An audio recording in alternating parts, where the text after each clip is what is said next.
Well,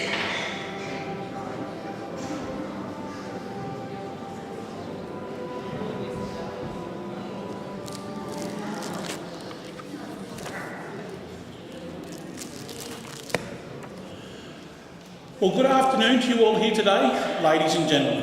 A very special thank you for coming together as family and as friends to celebrate Betty Bishop's life. I do have a couple of announcements to make before our service does start proper. If you've got your mobile phone on you, I'll give you the opportunity now just to reach onto your person and put it onto silent. Remind you of when you came into the rear of the chapel here, there was an appearance book. It's a memento of the occasion and something for the family to look back on. So please sign that if you have the opportunity to do so. There you've also been given the opportunity to collect the order of service that has been prepared here today, which outlines our service structure with which we'll be celebrating Betty's life. It was Betty's wish that she be cremated, so directly following this service, we will have our service and committal service together here in this chapel. And then she'll be taken over to the Ballarat Crematorium following our service here today to be cremated. So at that time, once our service is commenced and finished, you are all invited to please join with the family over at the Maryborough Senior Citizens Club, which is just near Phillips Garden, which is just about 2 blocks down on the corner of Alma Street and Inkerman Street, just down in there. So if you have the opportunity to please join with the family back at the Senior Citizens Club, they would love to catch you up with all of you in a less formal atmosphere. So to commence our service here today, we have a special piece of music that is to be played. It's entitled, I'll Never Find Another You. You'll also notice that our visual display is going to be running right throughout our service here today. So whenever you've got the opportunity to reflect, or if you'd like to watch the film, please look up and enjoy Betty's life in pictures, as it has been shared with you all. The music now for us to share, I'll Never Find Another You by the Seekers.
So today, as family and as friends, we gather here in this chapel to take the time together to celebrate the life of Betty Bishop.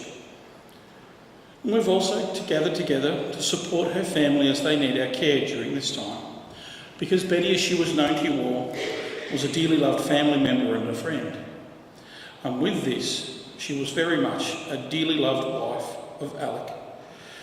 He has predeceased her here today, and we pause in this service to remember his life.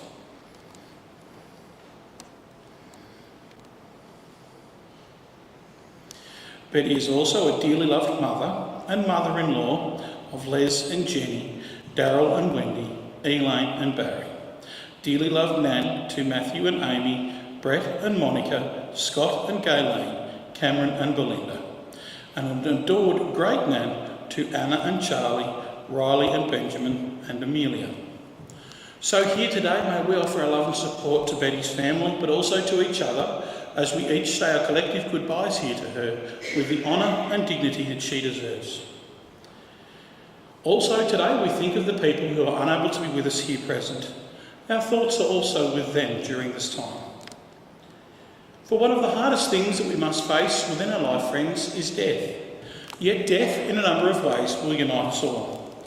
So today, as we focus our reflections onto Betty's life here, we each must put aside our own personal toils, our cares and our pleasures, in order to unite with everybody here who shares the common bond of either love, friendship or respect for Betty. So today it is very important that we reflect on the contributions that have been made to our lives and to our communities by those who have gone before us. So today it's to those of you who knew and loved this lady. You now may take the time that we share to reflect on the influences that Betty has had on your life. We also have the opportunity to say our last goodbyes here to our loved one and allow our thoughts to dwell on the time spent with them. These thoughts could have been times of growing up or working together, sitting down and enjoying a social chat, as well as sharing those special family times that you're very blessed to have shared with Betty. Because death enters our lives at any time and it will be seen as an unwanted intruder, and for many people it can be a very disturbing, if not a frightening thought. However, this situation will confront each and every one of us at some time during our own lifetime. We will most certainly find the situation difficult to accept, but each one of us here today must also learn to face our own mortality. So today is a very important day. Today's sadness is very real. But for all of us here that are gathered, it is also a day of celebration for Betty's life, as it has been lived, loved and shared with you all. So let us all take this time together to lock into these special memories as we remember Betty and the time that we have spent with her. Because Betty had been a part of your lives, and you in your turn were an integral part of hers. Because our lives are shared with each other, and they are shared with those people who love us and affirm all that is good and true in this world. So when these very special people are taken from our circle of family life and our network of friends, we will feel a sense of loss and confusion. But we know and we will very soon realise that we find the strength to cope with the support that is offered to us by our family and our friends as we each remember our loved ones and the times that we have shared.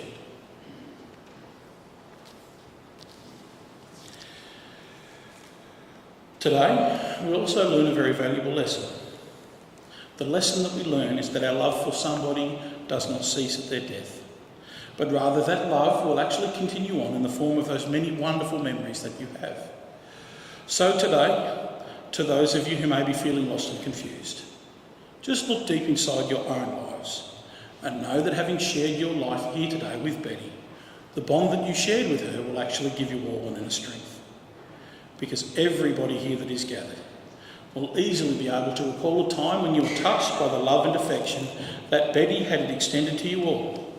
And it is because of those many wonderful memories, those precious moments, that we as family and as friends have gathered here today to celebrate her wonderful life.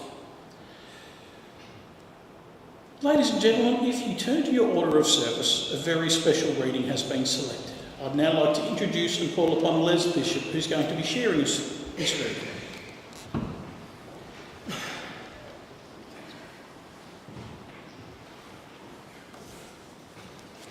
Thank you. Think of me as one at rest. For me, you should not weep. I have no pain, no troubled thoughts, for I am just asleep. The living, thinking me that was, is now forever still, and life goes on without me, as time forever will. If your heart is heavy now, because I've gone away, dwell not long upon it. Friend, for none of us can stay. Those of you who, like me, I sincerely thank you all. And those of you who love me, I thank you most of all. And in my fleeting lifespan, as time went rushing by, I found some time to hesitate, to laugh, to love, and to cry. Matters it now if time began, if time will ever cease? I was there. I used it all, and now I'm at peace. Thank you.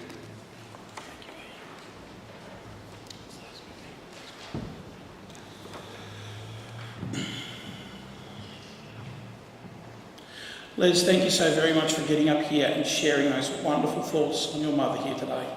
That reading does resonate with all of us. Betty's life is now finished. She's lived it, loved it, and shared it with you all. And she is now at peace, reunited with Alec. Now, following on from that wonderful reading that Les has shared with us here today, I'd now like to introduce and call upon Daryl Bishop, who's going to be sharing with us his tribute. And then we'll also have Ian and Neville Stevenson, plus we've got some others as well. But Daryl, if you'd like to start us.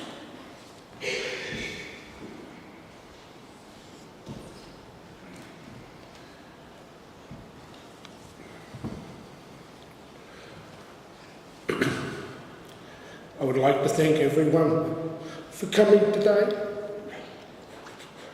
to help us celebrate Mum's life. For several years I kept telling Mum she should write her life story, and luckily she started to put pen to paper. So we have been able to fill in some of her early years. The one important detail she left out was the years and how long they lived in each place. So maybe brothers Ian and Neville can fill in some of that detail for us later. Mum was the eldest of 10 living children. She was born at Owen Hospital on the 4th of January 1933 to Linda and Grant Stevenson. When she was 6 months old, the family moved to North Melbourne, where they lived with her grandparents until they had their own place to live. As this time was during the Depression, Mum's father had to go where he was told to work. So the family had to move again. They were sent to Avoca. And while they lived in Avoca, they moved many times. First was the place called the Old Vicarage. They also lived in the old baker's shop and then the brick kiln house. Mum started school in Avoca when she was 4.5 years old. During that time, the family lived in Avoca.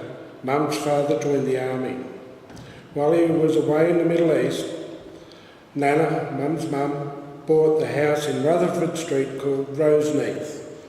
During this time, Mum said she could sing and sung in a choir and entered some competitions and won a few. She also sang at functions. Mum has left out when they moved into Maryborough from Avoca into the house at 28 Argyle Road, as it must have been when she was old enough to start working at the Maryborough netting mill, where she met our half-sister Elaine's father in 1950. Elaine was born on the 22nd of December 1950. At 7 weeks old, Elaine was adopted due to the circumstances at the time, with her father not being allowed to marry Mum and Mum having so many younger siblings at home. Elaine and Mum were reunited approximately 20 years ago and had been in regular contact ever since. Mum finally met the love of her life, our dad, Alec, during an outing with her sister Iris, of all places at the Carisbrook Cemetery. I believe there was a bit of a craze in those days to walk around cemeteries. Father, according to Mum, was quite shy and he missed his chance to ask her out. Another chap did. This person asked her to go out the next Saturday. Thankfully, he was not able to go and Dad stepped in. And the rest is history. They were married on the 20th of December 1952. On October 27, 1953, Leslie was born. And then 14 months later, I was born on the 6th of January 1955.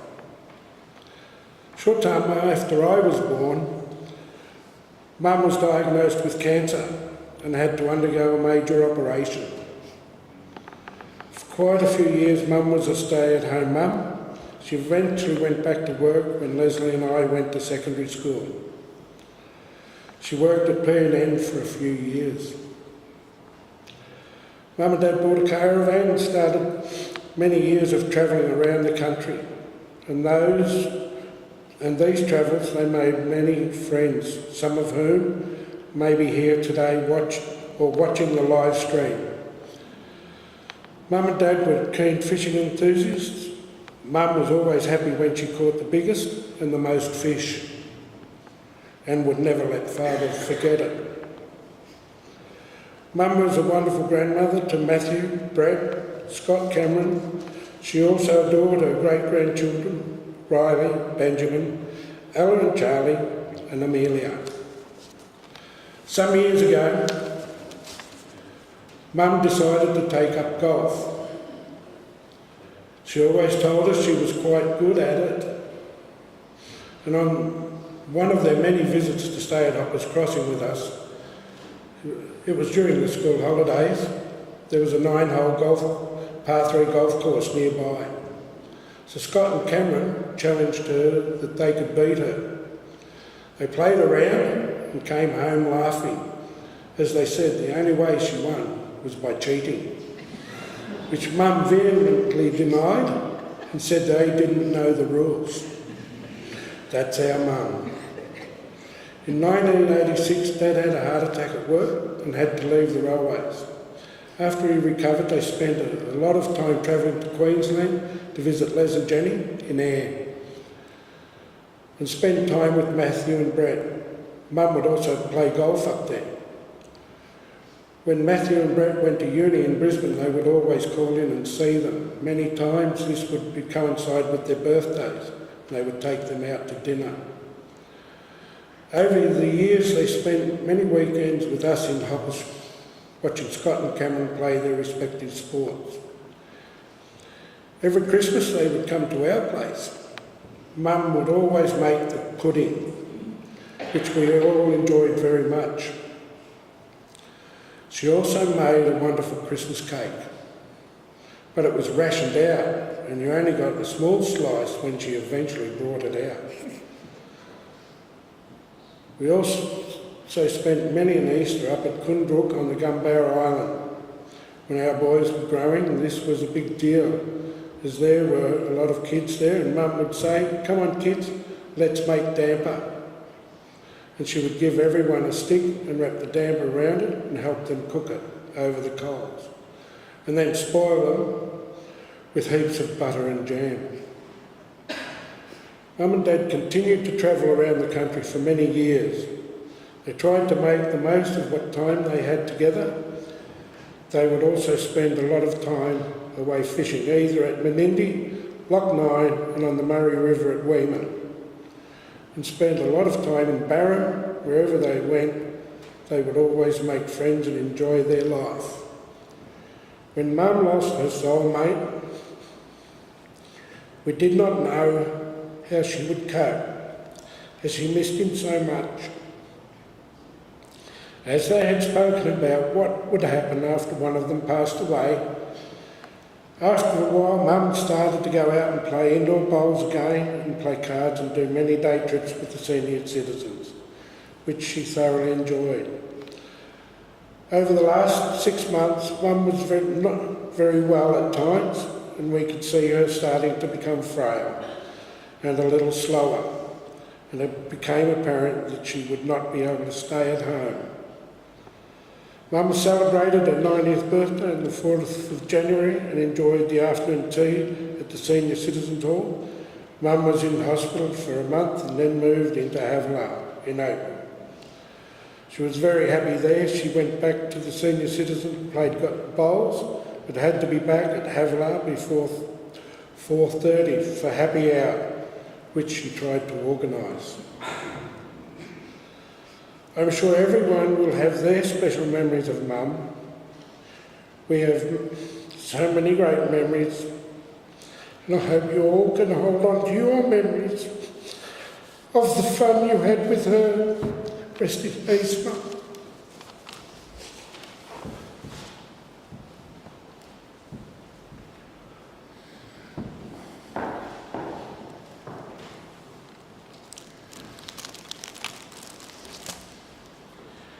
Harold, thank you for your lovely tribute here today that you've given on your mother's life. It really did outline who she was and what she meant to you all. I'd now like to call upon Ian and Neville, who are going to be sharing with us some more stories.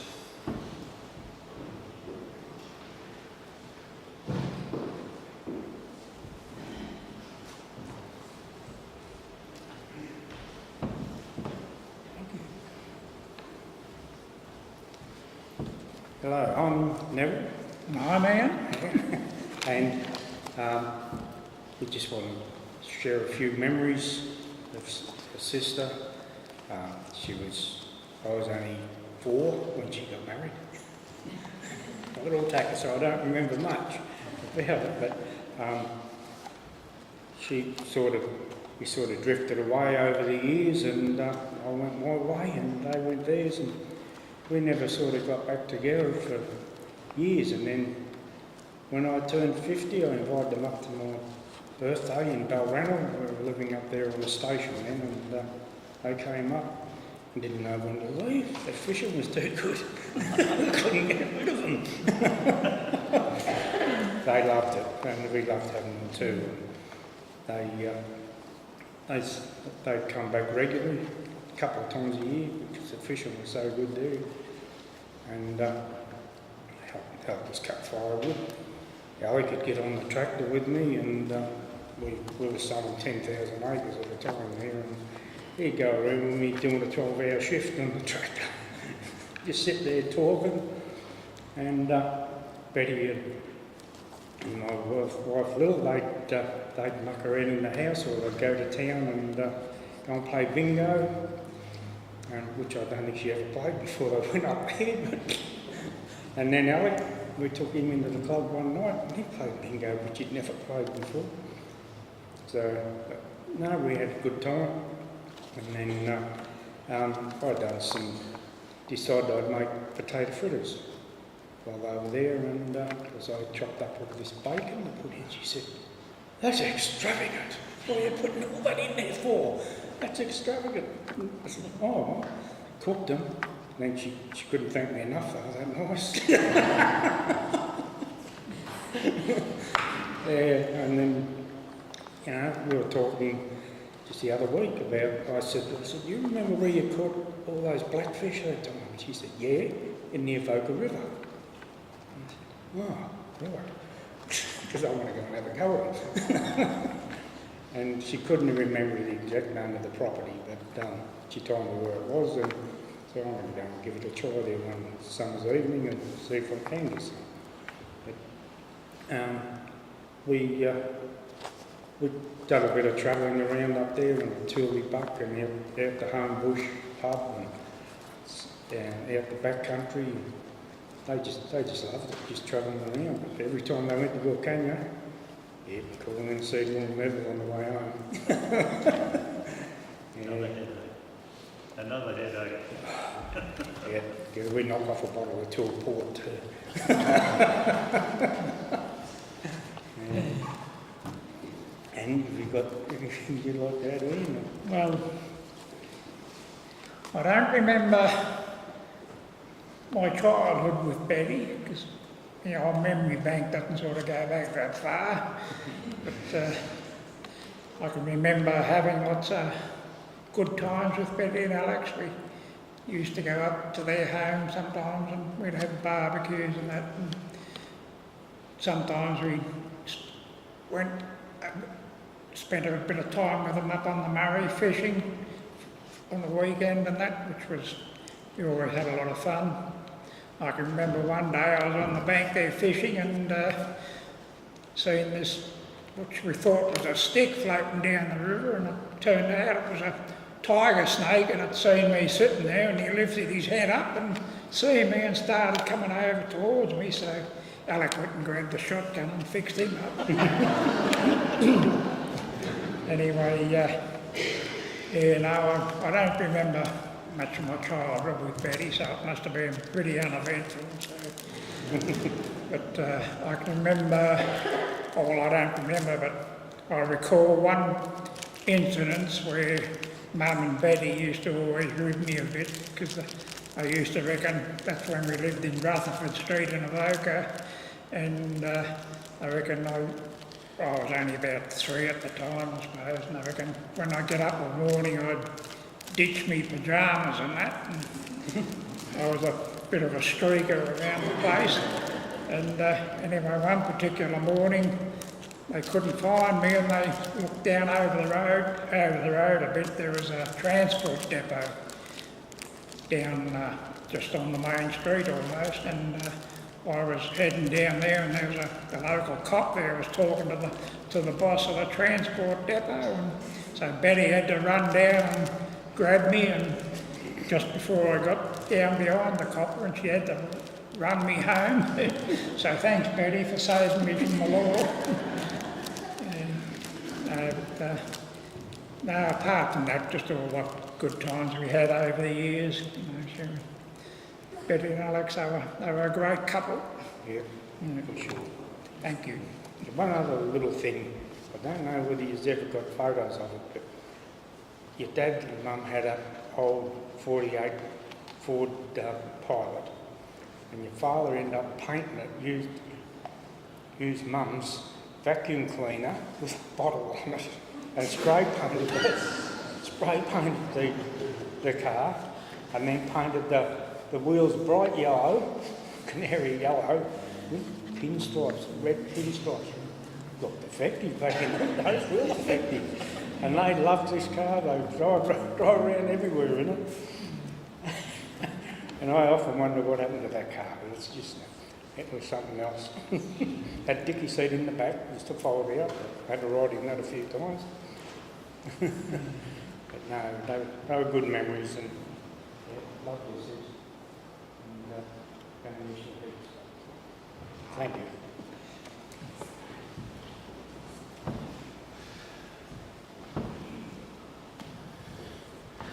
Thanks, fellas. Wonderful stories spoken on the sister that you've had wonderful experiences with. If there are any other family members that might like to say any words, the opportunity is now for you to come forward if you're ready.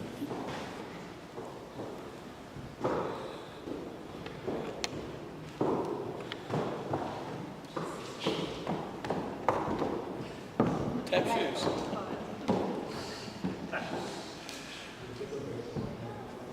I won't start now either.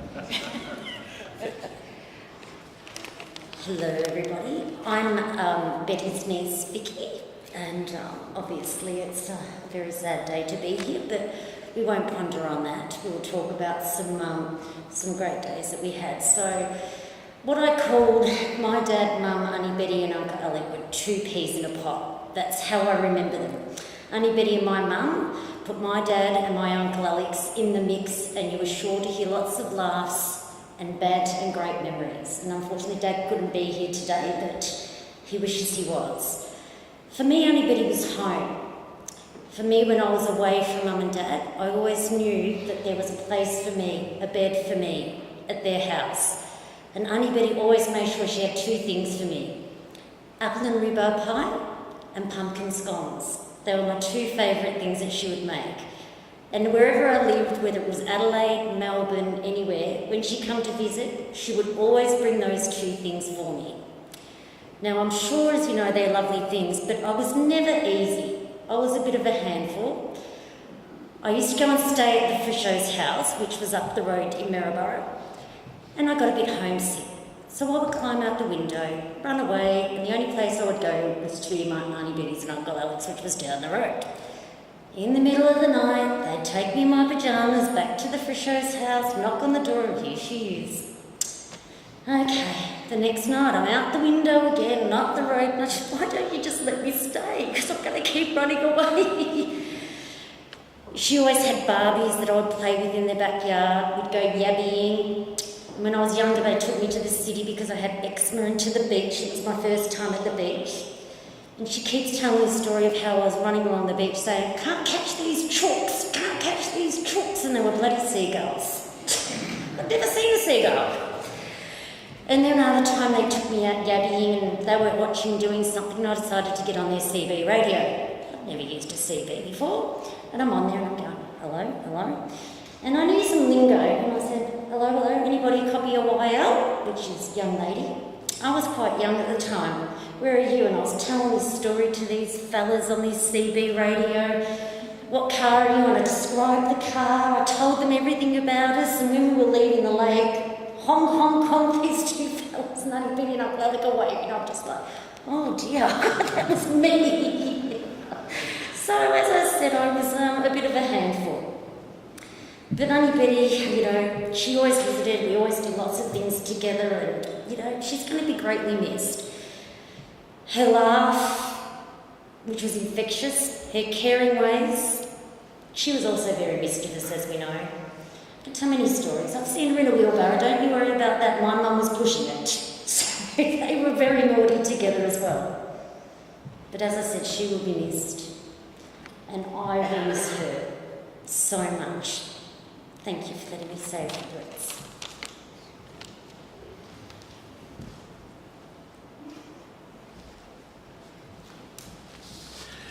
Now, I just have one final tribute that has been sent in today, or sent into the office via an email. This is from Rhonda Probert. Today, our thoughts are with the family and friends of our dear Betty. She was a true lady and a true friend. She will be sadly missed, and this is from Peter and Rhonda Probert. Previously of lock number 9, we have had many happy times together with Bet at this lock number 9. So now I believe it's very much in order to give a round of applause to all of our speakers that have shared wonderful stories on Betty's life here today.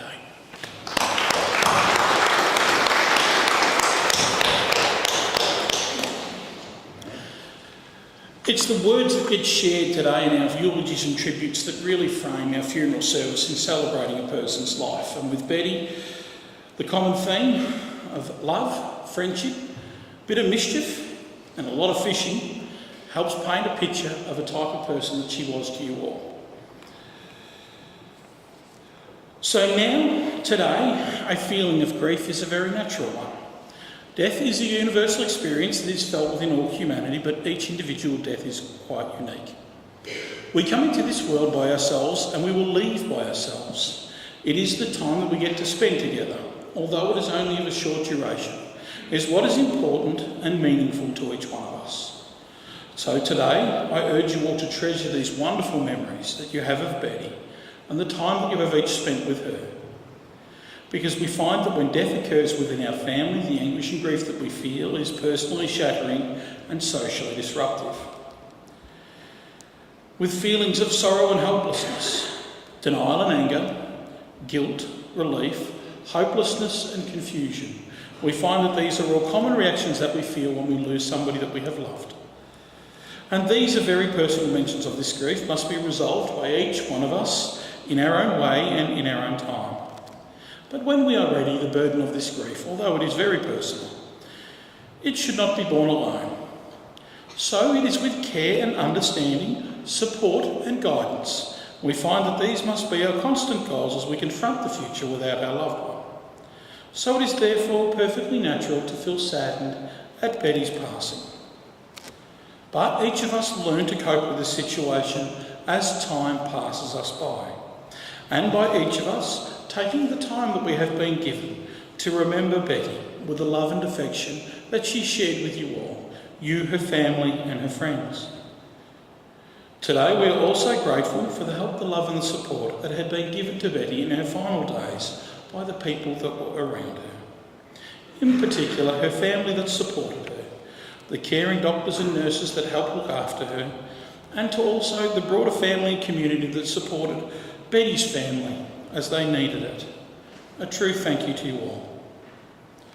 Because with today's funeral service, we are reminded of Betty's life. We are reminded that she was born into this world as a small girl. A girl who grew and flourished and forged her own life. And she has passed away the lady that you all know, love and respect. So today, for all of us here that are gathered, to take the time together here in this chapel, to try and condense Betty's 90 years of life down to a few short moments that we share here, it is an impossible task.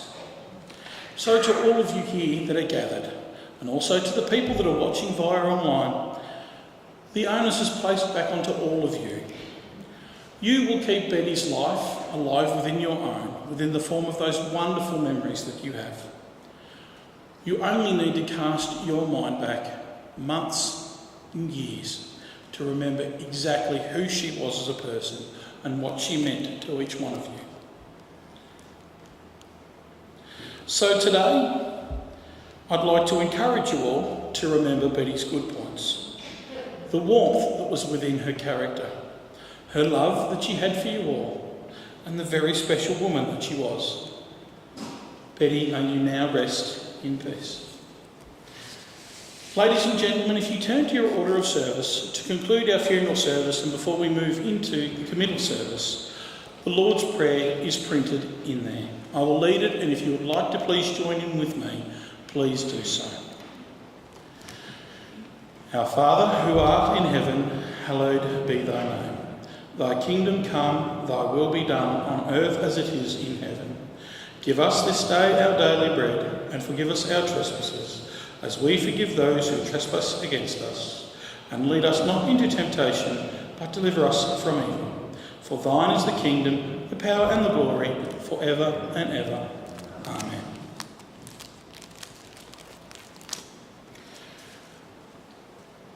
So we now move into the portion of our service which is the committal service.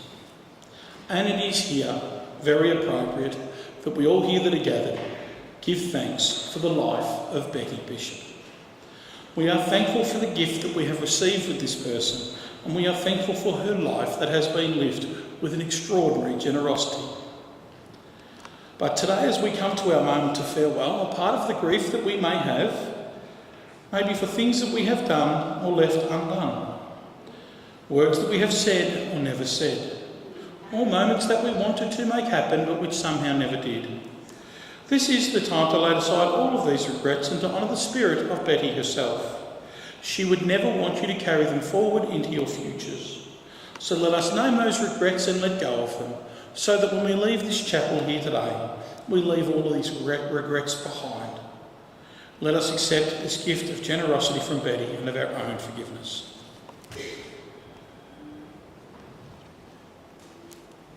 In this world, we find that to love somebody, to truly love somebody, is to risk the pain of losing them. But really not to have loved is not to have lived. The grief which we now experience is the honouring of the love that we have shared. Now let us all take our own quiet moments to make our own personal farewells here to Betty.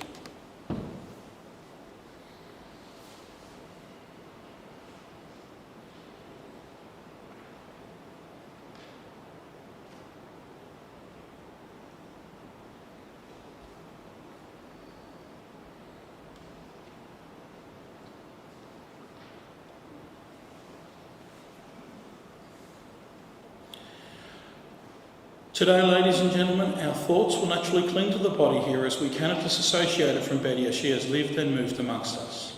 But it is really only the worn-out garment that our loved one has cast aside. So as we consign her to the elements here today, may we each remember Betty with a deep affection and say our goodbyes with honour and dignity.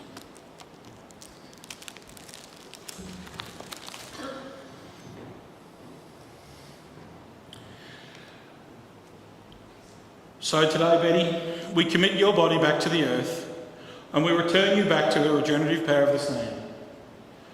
Earth to earth, ashes to ashes and dust to dust. May you rest in peace, knowing full and well that your memory will remain in the hearts and the minds of those you have loved, those who have loved you now and forever.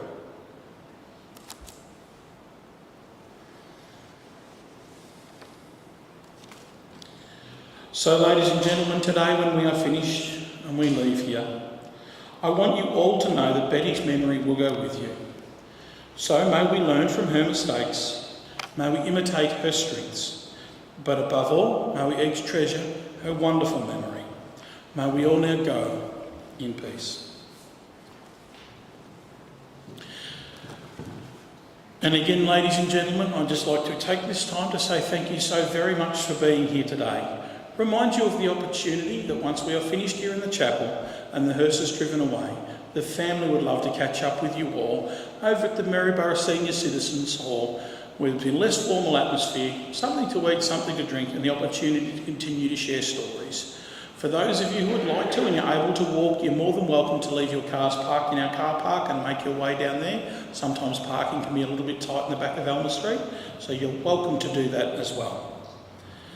And now to conclude our service here today, a special piece of music has been selected. It's entitled Wind Beneath My Wings and it's performed by Colleen Hewitt.